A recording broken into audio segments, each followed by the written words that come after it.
I had a conversation earlier today, and honestly, it left me more disappointed than surprised. Not because the person did not have answers, no, but because of the kind of answers that he was so confident about. You did. He claimed to understand life, right? To understand life deeply. So I asked one simple question. If that's the case, why is the world in its current state? That's what I asked.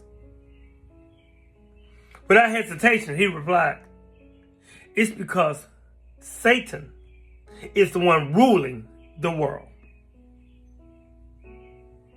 I paused and I asked again, so why is God not doing anything about it?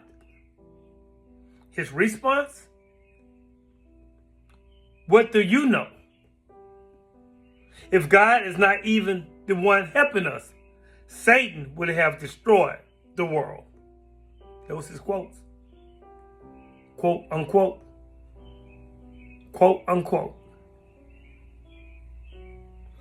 At that point, I had to go a little farther because the logic was already stretching itself. So I asked, then why can't God just end it? Why not eliminate Satan and then put an end to all this suffering, confusion, and chaos?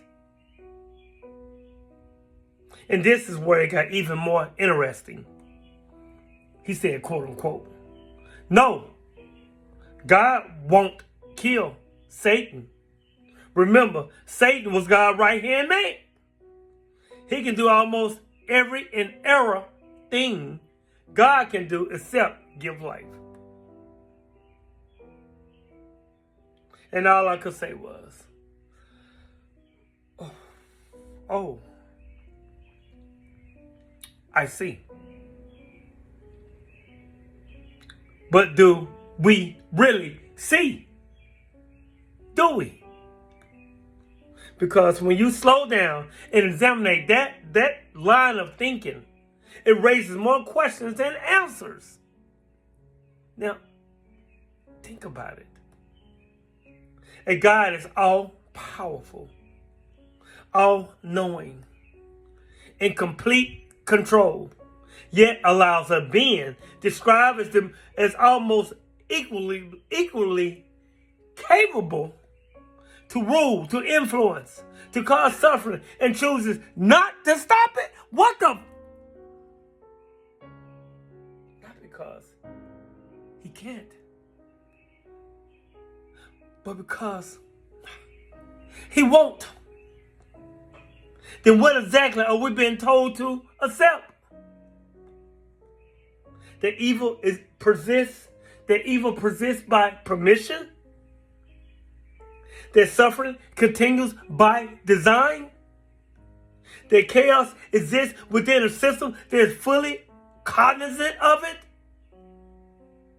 And if that's the case, then where do we draw the line between power and responsibility? Because if something can be stopped, but it's not stopped, then it's no longer just about ability. You put it in that description, it's almost like that Lil Wayne song years ago. They can't stop me, even if they stopped me. Wow. You see, it becomes choice. It becomes about a choice. And this is where the discomfort begins, because the explanations start to overlap. They start to contradict. They start to demand belief without clarity.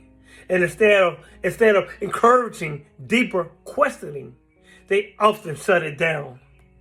But here's the real truth. You cannot claim to understand life and then explain its biggest problems with answers that collapse under simple questions.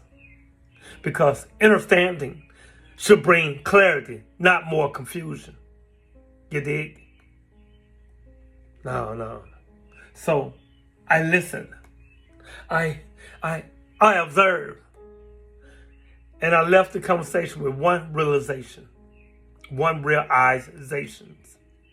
Many people are not lacking answers. They are lacking the willingness to question the answers they already have. And let me tell you something. Until that changes, we will keep explaining a complex world with ideals that were never meant to be examined too closely. Think about it. I challenge you not to argue, but to truly understand what I just said.